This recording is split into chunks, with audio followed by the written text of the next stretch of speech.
اللهم صل على سيدنا ومولانا محمد معدن الجود والکرم وآلہ وصحبہ وبارک وسلم۔ بہلتے کس جگہ جی اپنا بہلانے کہاں جاتے، تیری محفل سے اٹھ کر تیرے دیوانے کہاں جاتے۔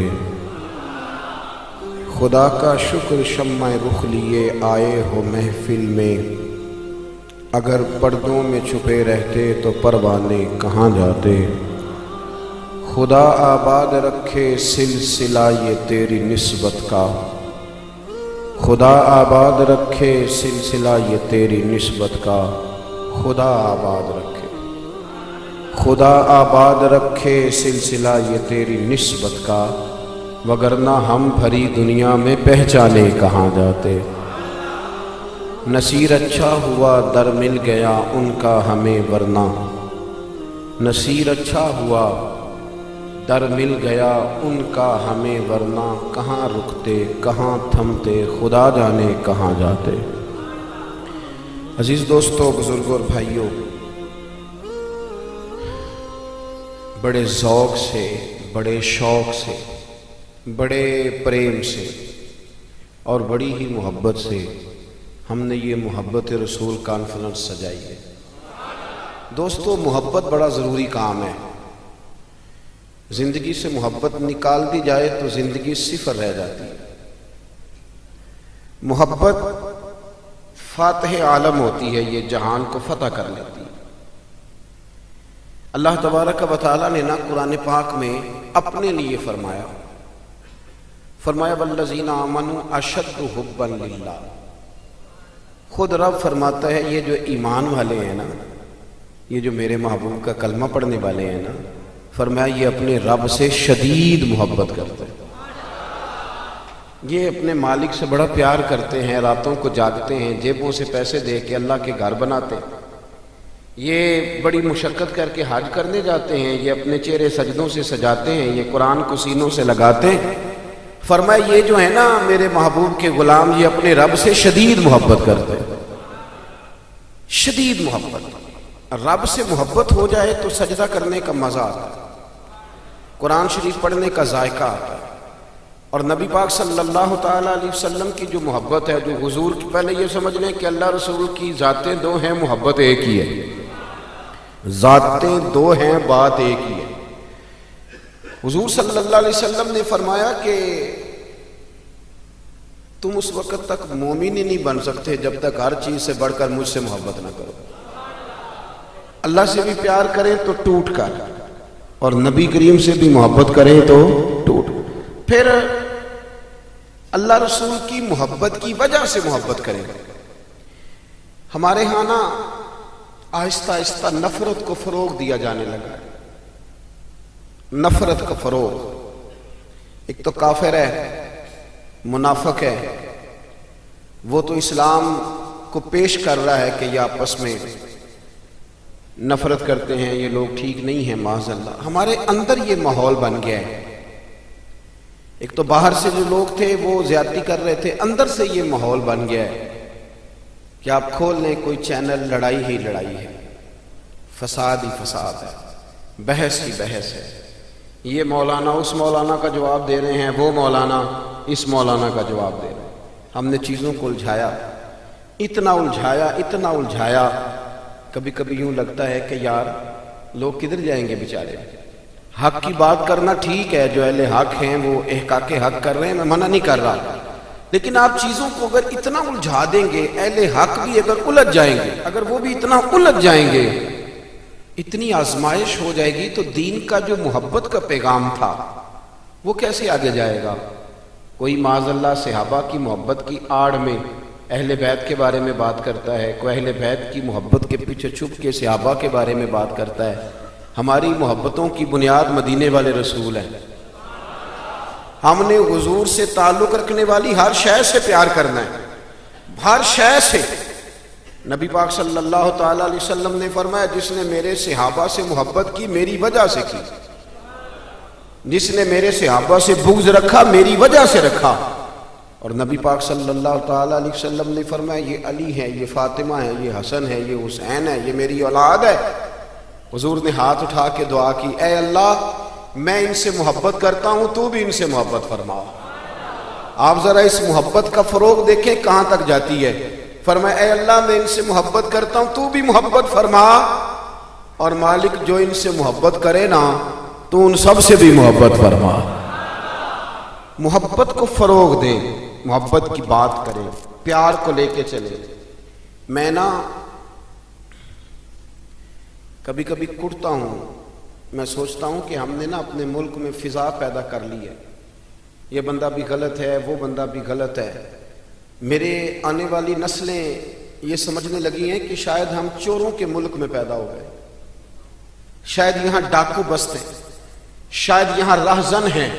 اور میڈیا کے دوستو، ایک غلط خبر آتی ہے تو اسے اتنا عروج دیتے ہو، اتنا فروغ دیتے ہو، اتنا آگے لے کے جاتے ہو، اور جو روز اذانیں پڑھی جاتی ہیں اس کو فروغ کیوں نہیں دیتے؟ جو روز مسجدوں میں نمازیں پڑھی جاتی ہیں اس کو فروغ کیوں نہیں دیتے؟ جو رمضان میں ہر مسجد میں قرآن ختم ہوتا ہے اسے فروغ کیوں نہیں دیتے؟ جو افطاری کے لیے لوگ سڑکوں پہ منتیں کر رہے ہیں، روزہ میرے ساتھ کھول لو، میرے گھر میں افطار کرو، اسے فروغ کیوں نہیں دیتے؟ یہ جو بھائی بھائی کے کام آ رہے ہیں اس کی بات کیوں نہیں کرتے؟ نفرت کو فروغ دیا۔ آنے والی نسل سمجھنے لگی کہ چوروں، لٹیروں، ڈاکوؤں کے بیچ بستے ہیں، یہ وطن شاید چوروں کا ہے، ڈاکوؤں کا ہے۔ نا، یہ تو درویشوں کا وطن ہے، یہ تو فقیروں کا وطن ہے، یہ تو اللہ والوں کا وطن ہے۔ اور بھائی اس وطن میں تو وہ لوگ بستے ہیں کہ بات کسی کی بیٹی کی ہو رہی ہوتی ہے، رو میرا باپ پڑتا ہے، دکھ کسی کی بیٹی کو پہنچتا ہے، نیند میری ماں کو نہیں آتی۔ یہ تو وہ وطن ہے جو دکھ بانٹتا ہے۔ یہ تو کوئی ایک آدمی آ کے رو دیتا ہے کہ میں تکلیف میں ہوں، اور وہ ٹی وی پہ رو دیتا ہے، ٹی وی پہ رو دیتا ہے کہ میرے گھر میں فاقہ ہے، میں نے کئی دن سے روٹی نہیں کھائی، تو لوگ گھروں میں بیٹھے رو دیتے ہیں۔ آپ میری بات کو سمجھ لیں دوستو، یہ تو بڑے نرم لوگ، بڑے پیار والے۔ آپ نے ڈاکوؤں کو ضرور دیکھنا ہے، آپ نے دھوکے باز لوگوں کو ضرور دیکھنا ہے۔ میں آپ کو سینکڑوں لوگ دکھاتا ہوں، سینکڑوں لوگ، بڑے دعوے سے کہہ رہا ہوں، 2 4 5 نہیں، سینکڑوں لوگ انہوں نے پردیس جا کے محنت کی، کمائیاں کی، لیکن اپنے دیش میں مسجد بنائی تو لوگوں کو کہا کہ علامہ صاحب، قاری صاحب، پیر صاحب، میں پیسے سارے دوں گا پر میرا نام نہ لینا۔ میں نے کہا میں سینکڑوں لوگ دکھاتا ہوں، سینکڑوں لوگ محنت کی، جدوجہد کی، کوشش کی۔ یہ اسٹیج پہ بیٹھتے ہیں میری طرح کے وہ لوگ جو پیر صاحب، صوفی صاحب، علامہ صاحب ہوتے ہیں، لیکن میں سینکڑوں لوگوں کو جانتا ہوں جو محفل کا اشتہار اپنے ہاتھوں سے لگاتے، محفل والے دن جھاڑو بھی دیتے، لوگوں کو پیغام بھی دیتے ہیں، ان کا اشتہار پہ بھی نام کوئی نہیں، نقیب نے بھی نام نہیں لیا، وہ اسٹیج پہ بھی نہیں بیٹھے، لیکن جب محفل سج جاتی ہے، جب دنیا آ جاتی ہے، جب رسول پاک کا ذکر عروج پکڑتا ہے تو وہ دور کھڑے ہو کے کہہ رہے ہیں کتنی اچھی ہو گئی ہے میری محفل، کتنی اچھی ہو گئی ہے میری محفل۔ نہ کسی پیر نے نام لیا، نہ کسی مولوی نے لیا، نہ کسی نقیب نے لیا، نہ کسی نعت خواہ نے لیا، پر او میرے نبی کی محفلیں سجانے والوں، تمہارا نام کسی نے نہیں لیا، تمہاری فوٹو نہیں آئی، تمہارا اشتہار پہ نمبر نہیں لکھا گیا، پر جس رسول کے لیے تم نے یہ کام کیا اس نبی کو سارا ہی پتا ہے۔ وہ حبیب جانتے ہیں، وہ جانتے ہیں، انہیں خبر ہے کہ یہ وہ میرا دیوانہ ہے جو لوگوں کو دعوتیں دیتے، آؤ میں نے رسول پاک کی محفل سجانی، آؤ آؤ۔ آپ یقین کریں لوگ ہاتھ باندھ کے کہتے ہیں حضرت جی ٹائم دے دیں، دل کرتا ہے ذکر سرکار سجایا جائے۔ میرے بھائی یاد رکھو، فروغ محبت کی بات کرو، پیغام محبت کی بات کرو، محبت کی بولی بولو، محبت کا تذکرہ کرو، لوگوں کی اچھائیوں کا ذکر کرو، خوبیوں کا بیان کرو، چھوڑو چھوڑو نفرتیں، چھوڑو چھوڑو عداوتیں، آؤ واپس لوٹ آئیں۔ بخاری مسلم پڑھو، میرے نبی پاک علیہ السلام نے فرمایا اپنا ایک بھائی اپنے گھر سے چلا تھا اپنے دوسرے بھائی کو ملنے۔ ایک تو ہے صحابی کا پیار، ایک تو ہے اہل بیت کا پیار، ایک اللہ کے ولی کا پیار۔ اپنے گھر سے چلا تھا وہ اپنے ایک بھائی سے ملنے، بخاری مسلم ہے۔ حضور فرماتے ہیں کہ رستے میں اسے فرشتہ ملا انسانی شکل میں۔ لوگ تو روز سفر کرتے ہیں پر فرشتے نہیں آتے، اللہ نے فرشتہ بھیجا انسانی شکل میں۔ کدھر جا رہے ہو میاں؟ کہنے لگا اپنے بھائی سے ملنے جا رہا ہوں. کہا اس کا تیرے اوپر کوئی احسان ہے؟ اس نے کہا نہیں. تو کیوں ملنے جا رہے ہو؟ سننا ہو یارو، یہ میری بات نہیں، یہ مدینے والے رسول کی زبان اطہر سے نکلا ہے. فرمایا کہاں جا رہے ہو؟ اس نے کہا میں جا رہا ہوں بھائی سے ملنے. کوئی احسان ہے؟ کوئی نہیں. کوئی لین دین کا معاملہ؟ کوئی نہیں. کیوں ملنے جا رہے ہو؟ کیوں؟ کہنے لگا اس لیے ملنے جا رہا ہوں کہ وہ بھی اللہ کا بندہ ہے. میں رب کا بندہ سمجھ کے، اللہ کا بندہ سمجھ کے میں کہتا ہوں او پیران عظام، تم نے اگر دھوکے کی پگڑیاں باندھی اور تم نے اگر فراڈ کے جبے پہنے، تم نے اگر جھوٹ کے پلندے باندھے تو وہ تمہارا معاملہ ہے، لیکن جو تمہیں رب کا بندہ سمجھ کے ملنے آئے گا وہ اجر حاصل کر لے گا، وہ اللہ کی بارگاہ سے نواز دیا جائے گا. وہ تو اللہ کا بندہ سمجھ کے آیا نا، اسے تو نہیں پتا جبے کے نیچے کیا ہے، اسے نہیں پتا بڑی پگڑی کے نیچے کیا ہے. مدینے والے محبوب فرمانے لگے وہ فرشتہ آیا اور آ کر کے اس سے کہنے لگا اللہ کی رضا کے لیے ملنے جا رہے ہو؟ اس نے کہا ہاں. کہنے لگا سنو پھر میں انسان نہیں، میں فرشتہ ہوں، مجھے رب نے بھیجا ہے. اور رب فرماتے ہیں جس طرح تم دونوں میری رضا کے لیے آپس میں محبت کرتے ہو نا، اللہ تم دونوں سے محبت فرماتا ہے. اللہ تم دونوں سے محبت، تھوڑا تھوڑا فروغ محبت، تھوڑا تھوڑا پیار. بیٹے سے بھی پیار، بیٹی سے بھی، بھائی سے بھی پیار. بھائی بھی پیارے ہوتے ہیں، بڑے پیارے ہوتے ہیں. یہ بھائی بھائیاں دیاں باواں ہوندے، کبھی سگے بھائی سے بھی پیار، کبھی کسی دوست سے بھی پیار. اماں کے پیروں تلے بھی جنت ہے، لیکن باپ بھی جوانی لٹا دیتا ہے. ابا سے بھی پیار، کبھی کبھی اس کو بھی کہنا کہ میرا دل کرتا ہے میں تیرے پیر دباؤں، آج دل کرتا ہے زیتون کے تیل کے ساتھ تیرے سر کی مالش کروں. ان سے بھی تھوڑا فروغ محبت، تھوڑا پیار. کبھی ویسے ہی چل نکلنا، ویسے ہی، اور کہنا کہ آج میں نا مدینے والے رسول کی امت کی نوکری کرنے نکلا ہوں. پیار بن. اور پھر جب پیار آئے نا نبی پاک کا، میں آپ کو ایک بات بتاؤں، ہم سنی بھی نا تھوڑے تھوڑے خشک ہوتے جا رہے ہیں. نعت پڑھنے والوں کا ذوق اگر خراب ہوا ہے تو ناراض نہ ہونا سننے والوں کا بھی ہو گیا. اب نعت ہم ذائقے سے سنتے ہی نہیں، ہمارا وہ رنگ ہی نہیں، وہ کیفیت ہی نہیں، نعت کے ساتھ ہماری وہ دلچسپی نہیں. ہم بھی چاہتے ہیں مجھے موٹا موٹا مسئلہ سناؤ، اور یارو میرے نبی کی شانیں سنا کرو، حضور کے معراج کی بات بھی سنا کرو، میلاد کی بات بھی سنا کرو. اور جب کوئی مدینے والے محبوب کا غلام حضور کے حسن کا ذکر کرے تو پھر بھی تازے ہو کے سنا کرو. جب معجزات بیان ہو تو شوق سے سنا کرو. اپنے بچوں کو بتایا کرو کہ ہمیں شان والا رسول اللہ نے دیا ہے. نبی پاک کے حسن کا، جمال کا، اخلاق کا، کردار کا، ہنسنے کا، بولنے کا، بات کرنے کا، بانٹنے کا، سخاوت کا، عطا کا، کرم کا، جمال کا، فیض کا، غلاموں سے پیار کرنے کا، کسی کو نوازنے کا. میرے رسول پاک علیہ السلام کا یہ تذکرہ یاد کرو، یہ لوگوں کو سنایا کرو، لوگوں کو بتایا کرو کہ جب وہ آمنہ کی گود میں تھے تو پھر بھی بڑے پیارے تھے، جب حلیمہ کے ویڑے میں تھے پھر بھی بڑے پیارے تھے، جب وہ معراج پہ گئے تو پھر بھی بڑی شان تھی، جب سیدہ خدیجہ الکبریٰ کے بستر نور پہ تھے پھر بھی بڑی شان والے تھے. لوگوں کو بتایا کرو کہ مدینے والے رسول جب سیدہ عائشہ سے باتیں کرتے تھے کرم تب بھی بڑا تھا، اور جب حضور غار ثور میں تھے شان تب بھی بڑی تھی، جب بدر میں آئے تو دلیر تب بھی بڑے تھے، جب احد میں آئے تو درگزر تب بھی بڑا تھا. اور لوگوں کو بتایا کرو کہ ہر نظر کانپ اٹھے گی محشر کے دن، خوف سے ہر کلیجہ دہل جائے گا، اوڑھ کر کالی کملی وہ آ جائیں گے اور پھر سارے محشر کا نقشہ بدل جائے گا. اوڑھ کر کالی کملی وہ آ جائیں گے. اور اعلیٰ حضرت فرماتے ہیں، دیکھو اعلیٰ حضرت کیا کہتے ہیں، فاضل بریلوی فرماتے ہیں کاش محشر میں جب ان کی آمد ہوا ہو. کہتے ہیں میرا دل کرتا ہے سب نے ہاتھ باندھے ہوئے، کاش محشر میں جب ان کی آمد ہو اور بھیجے سب ان کی شوکت پہ لاکھوں سلام. حضرت ابو خزامہ یہ وہ واحد صحابی ہے جو گواہی ایک دے تو دو لکھی جاتی ہے. حضرت ابو خزامہ کہتے ہیں نبی پاک صلی اللہ علیہ وسلم نے نا گھوڑا خریدا ایک یہودی سے. ذرا محبت کی بات دیکھو، حضور تھے یا وہ یہودی تھا، سیاستہ میں حدیث ہے. تو نبی پاک صلی اللہ علیہ وسلم گھر چلے گئے، فرمایا پیسے لا کے دیتا ہوں. پیچھے سے یہودیوں نے کہا تو نے سستا بیچ دیا ہے، نبی پاک پیسے لے کر کے آئے تو حضور نے کہا پیسے رکھو گھوڑا دو. کہنے لگا کون سا گھوڑا, کیسا گھوڑا؟ میں نے تو بیچے نہیں. کی آخی دے جیڑا مر جائے یا مکر جائے او دا کوئی حل. اس نے کہا کون سا گھوڑا؟ حضور نے فرمایا گھوڑا تو نے بیچا, میں نے خریدا, پیسے رکھ. کہنے لگا کوئی گواہ ہے تو دے. ایک بندہ بھی کہہ دے. اب گواہی کون دے, وہاں تو تھا ہی کوئی نہیں. رش لگ گیا, اپنے بیگانے سب جمع ہو گئے. حضرت ابو خزیمہ پیچھے کھڑے تھے, دونوں ہاتھ اونچے کر دیے. کہنے لگے سونیا میں گواہی دیتا ہوں, میں دیتا ہوں نا گواہی, میں دیتا ہوں گواہی. جب بات کر دی تو یہودی کی بات پوری ہو گئی.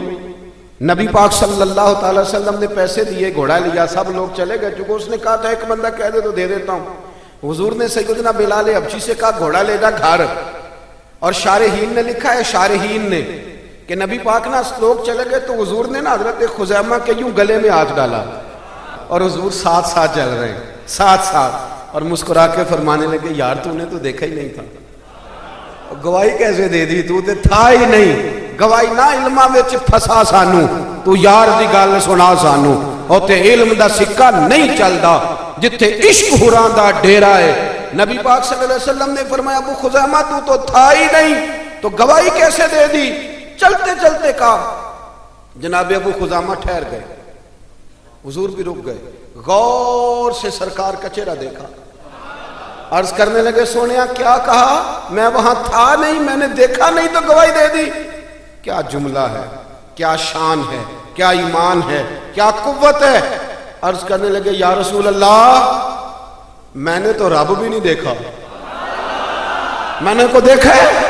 تو نے کہا وہ ہے تو میں نے کہا ہے, تو نے کہا مالک ہے تو میں نے کہا وہ مالک ہے, تو نے کہا خالق ہے تو میں نے کہا وہ خالق ہے, تو نے کہا اس نے تجھے پیدا کیا ہے تو میں نے کہا ٹھیک ہو گیا, تو نے کہا سجدہ کر تو میں نے کیا, تو نے کہا اس کا ذکر کر تو میں نے کیا, تو نے کہا یہ اس کی کتاب ہے پڑھ تو میں نے پڑھی.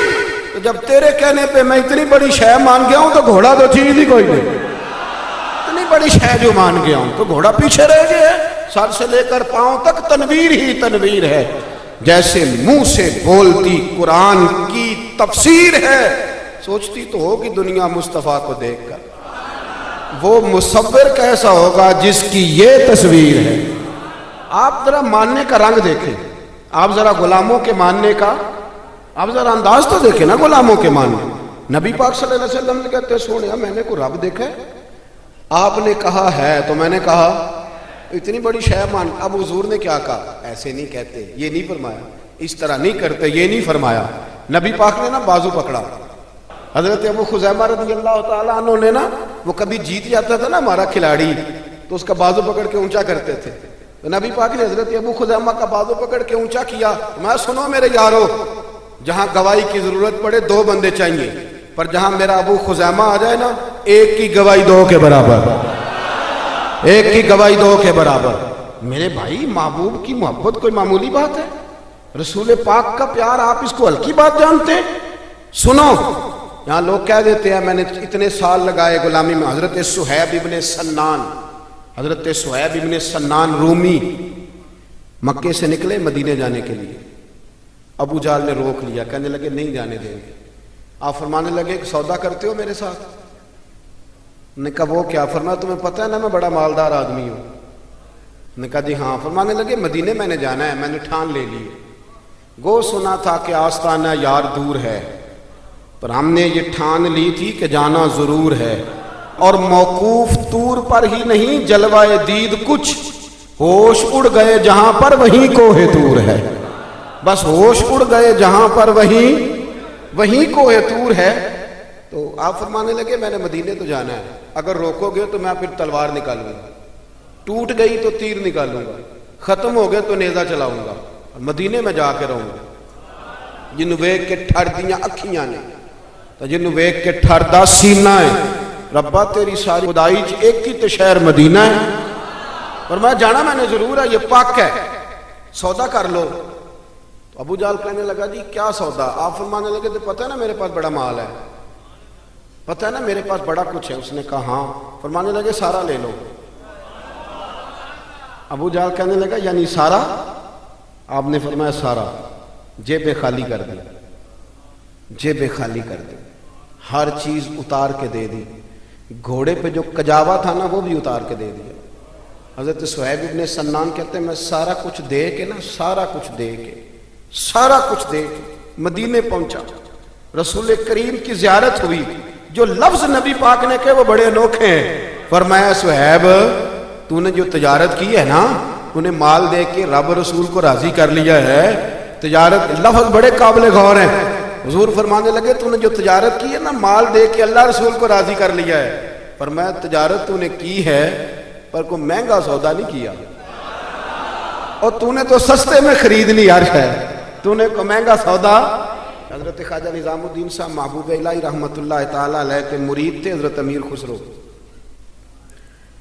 تو بابا صاحب کے جوتے آپ نے اپنے ایک شخص کو دیے تحفے میں، خواجہ نظام الدین صاحب نے جوتے تحفے میں دیے۔ تو وہ آدمی جوتے لے کے جا رہا تھا، رستے میں حضرت امیر خسرو بھی آ رہے تھے، تو فرمانے لگے مجھے میرے مرشد کی خوشبو آ رہی۔ ڈھونڈتے ڈھونڈتے اس بندے تک پہنچ گئے، کہنے لگے تو خواجہ نظام کے پاس سے ہو کے آیا؟ اس نے کہا